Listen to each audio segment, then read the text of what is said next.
Hi, welcome to first standard hard words. First standard hard words.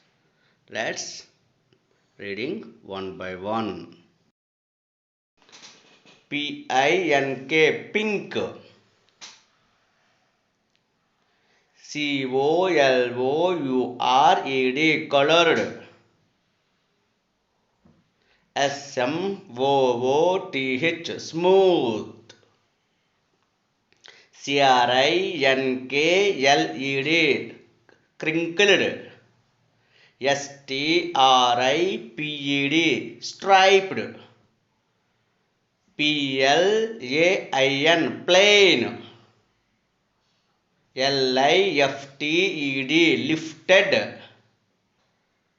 I-N-S-I-D-E inside.